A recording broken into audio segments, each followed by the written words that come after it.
जय जय जय जय शाश्वतम् आदिनाद ब्रह्म ओंकार शाश्वतम्। संत कबीर कहते थे, कबीरा कुआं एक है बलिहारी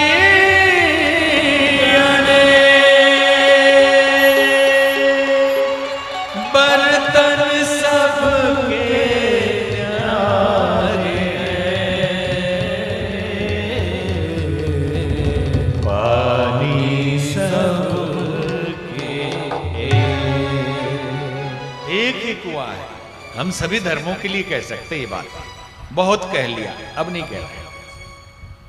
बहुत कहे सर्वधर्म एक ही है, एक ही मंजिल तक पहुंचाने के लिए, लेकिन अब समझ में आ रहा नहीं, सर्वधर्म है ही नहीं। सनातन की लोग परिभाषा करते हैं, हिंदू धर्म 5000 साल पुराना या 5000 BC बिफोर क्राइस्ट मान लिया, 7000 हो गया। लेकिन नासा ने जब रिसर्च किया राम सेतु का, तो उसने कहा 11,12,000 साल पुराना, उसका कार्बन डेटिंग करके निकाला। तो हम कहने लगे 11 लाख पुरानी संस्कृति है ये, लेकिन ये भी एक भ्रम है। हिंदू धर्म का मूल क्या है? सनातन। क्या है ये धर्म? सनातन। और सनातन का अर्थ क्या होता है? सनातन का अर्थ होता है शाश्वत, शाश्वतम। सनातन जो कभी मरता नहीं, कभी पैदा नहीं होता। जब पैदा ही नहीं होता तो उम्र कैसे बताएंगे कि 11 लाख साल? सृष्टि बनी सनातन, जो नियम बने वही सनातन है। बाद में तो कबीलों के अपने चलाने के लिए रूल बनाए गए, उसे भी धर्म कह दिया। जीने के लिए जो पद्धति बनाई, ये खाओ ना खाओ, ऐसे रहो, ऐसे ये करो वो करो, जो सनातन नियम है, लॉ ऑफ नेचर, प्रकृति का, जीवन के कल्याण के लिए, इहलोक और परलोक के लिए, वही तो हिंदू धर्म है। फिर अब क्या आप समन्वय करें हम किससे? इसलिए हमने छोड़ ही दिया कि बस यही है। लेकिन इस धर्म के अंदर भी समस्या यह है, कहने के लिए हमारी जनसंख्या अधिक है, लेकिन हिंदू से बड़ा अल्पसंख्यक और कोई नहीं है।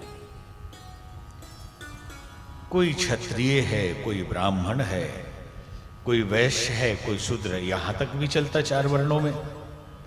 लेकिन अब एक एक के अंदर 200-200 है। ये वैश्य समाज है तो अग्रवाल में भी कितने टाइप के होंगे, वैद कंसल वंसल मित्तल बहुत सारे हैं। अब उसके अंदर भी मिल जाएगा गांव के नाम के हिसाब से। इतने छोटे छोटे इसमें हम बट गए कि हिंदू तो बचे ही नहीं। अभी किसी नेता का भाषण हम सुन रहे थे, उन्होंने कहा कि नाथ संप्रदाय सनातन नहीं है। बोले क्यों भाई? तो उदाहरण, उनकी गलती नहीं है, उनकी जानकारी वहीं तक होगी। संभव है बेचारे ध्यान ही नहीं दिए होंगे। तो बोले नाथ संप्रदाय में देखिए, ये साधु लोग न चोटी रखते हैं न जनेऊ रखते हैं, तो सनातन कैसे हो गए? अरे भाई, आपकी जानकारी लिए बता दें, सनातन धर्म में 4 आश्रमों की परंपरा है, ब्रह्मचर्य, गृहस्थ, वानप्रस्थ और सन्यास। नाथ संप्रदाय सन्यास वाली परंपरा में आता है, और सन्यासी का श्राद्ध हो जाता है, इसलिए जनेऊ और चोटी हटा दी जाती है। ये भी सनातन ही है। इसलिए आप सुना हमने एक वीडियो आज, संभव है उनको ये जानकारी ना हो। तो इस तरह से अलग अलग दड़बे में हम बट गए। संगठन बनाए, बहुत अच्छी बात है, हम ये नहीं कहते हिंदू संगठित रहे, यूं तो मानव समुदाय संगठित रहे, मानव मानव से प्यार करे, मानव मात्र एक समान, एक पिता के सब संतान। लेकिन कुछ ऐसे सिद्धांत हैं जो मानवता को एक नहीं होने दे रहे, और हम इतने उदारवादी है कि उनके छल प्रपंच में फंस के रह गए। आज तक यही समझ में आता, लेकिन समझ में आ रहा है कि नहीं, ये विचारधारा स्वीकार योग्य नहीं है। तो संगठन परिवार से ही समाज बनता है, समाज से राष्ट्र होता है। तो परिवार भी संगठित होना चाहिए, समाज भी संगठित होना चाहिए, लेकिन संकीर्णता के दायरे को छोड़ के व्यापक स्तर पे राष्ट्रीय भावना भी होनी चाहिए, सांस्कृतिक भावना भी होनी चाहिए। जब अपने लिए है तो सब कुछ है, समाज के लिए तो कुछ नहीं।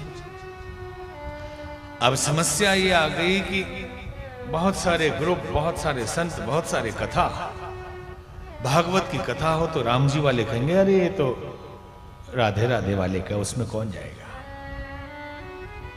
और राम जी की कथा हो तो दूसरे वाले तो राम जी वाले का है। अग्रवाल संगठन कर रहा है, अरे तो अग्रवाल वालों का है, हम क्या करने रहेंगे। अरे भगवान की कथा है, ये किसी वालों का नहीं है।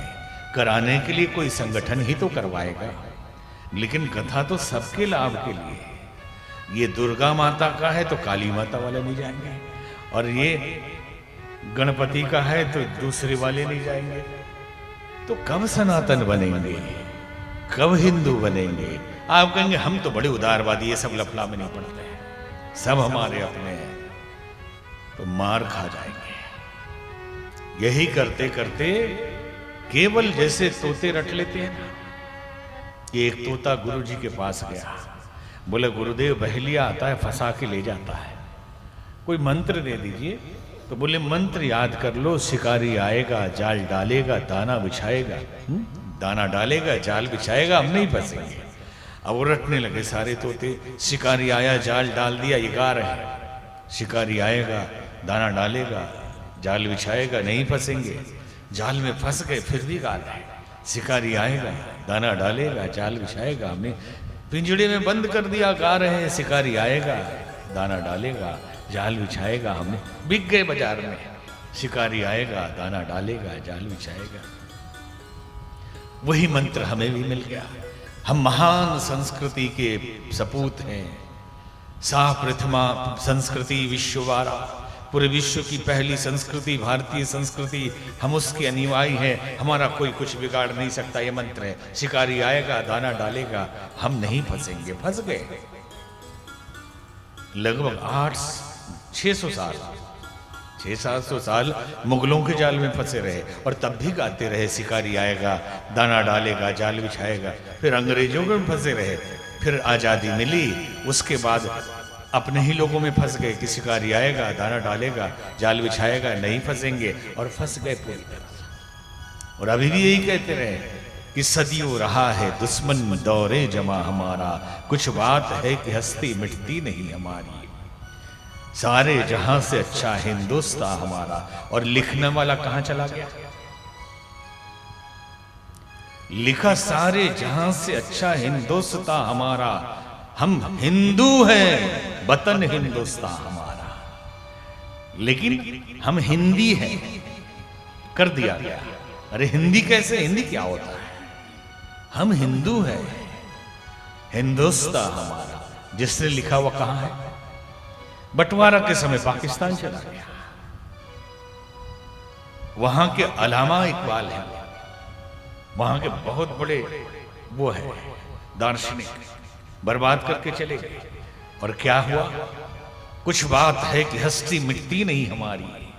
और कहां था सनातन? इंडोनेशिया, कंबोडिया, थाईलैंड, अफगानिस्तान, पूरा ही एशिया और आगे के सारे देश हिंदू थे। अब इतिहास देख लेंगे कि अभी के कुछ वर्षों पहले तक अफगानिस्तान का भी राजा हिंदू था, मुगलों के पहले तक। मौर्य काल तक तो अफगानिस्तान भारत का हिस्सा था, पाटलिपुत्र उसकी राजधानी थी, आधा चाइना भारत था। और मौर्य के पहले तो आधा विश्व ही सनातन था। और गाना गा रहे हैं कि कुछ बात है कि हस्ती मिटती नहीं हमारी। हस्ती है किधर? कुछ बात है कि हस्ती मिटती नहीं हमारी। मिट गए वहां से, वहां से, वहां से, सब जगह से मिट के यहां आ गए। बचा था नेपाल, हिंदू राष्ट्र पूरे विश्व में। आप तो हिंदू राष्ट्र भी नहीं है। बोलने के लिए बोलेंगे कि हिंदुओं का एकमात्र देश भारतवर्ष, तो क्या आप हिंदू राष्ट्र हैं? नहीं, हम तो सेकुलर हैं। सभी धर्मों का अपना अपना एक राष्ट्र तो है। कम से कम यहूदियों ने अपना एक राष्ट्र तो बना लिया है, लेकिन हिंदू का कोई राष्ट्र है? कहां जाएंगे आप? एक बचा था नेपाल, वो भी हो गया माओवादी राष्ट्र। तो हम तो ये कहते हैं ये राष्ट्र हिंदू है और इसे हिंदू राष्ट्र होना ही चाहिए। हिंदू राष्ट्र का मतलब ये नहीं कि दूसरे धर्म संप्रदाय के लोगों को कोई कष्ट हो।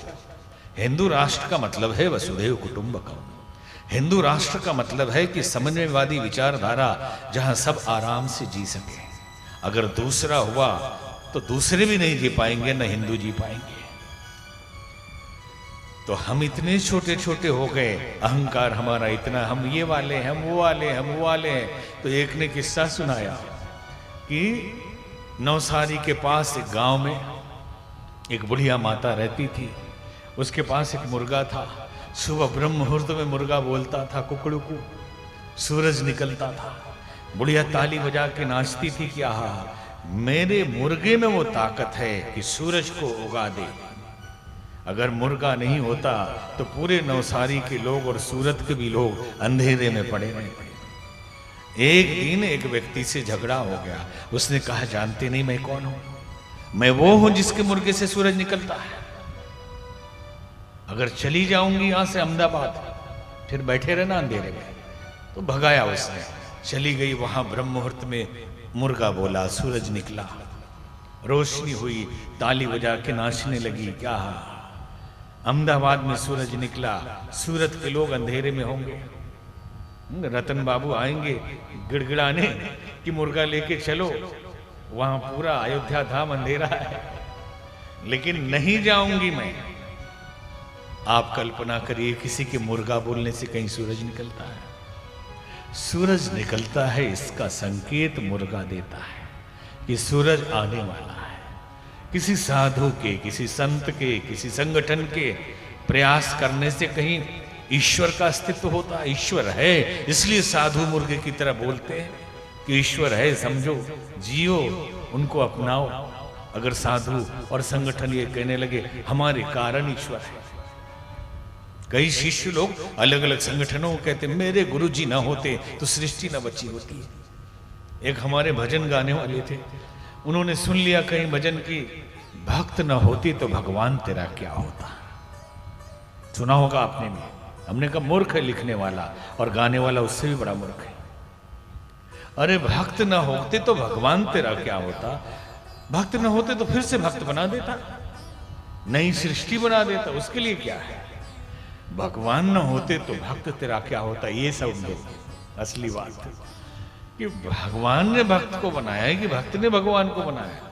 पूजा करते हो तो एहसान कर देते हो, तुम तो अपने फायदे के लिए करते हो। तो ईश्वर एक है, कण कण में व्याप्त है, हर रूप में उसी के दर्शन होते हैं।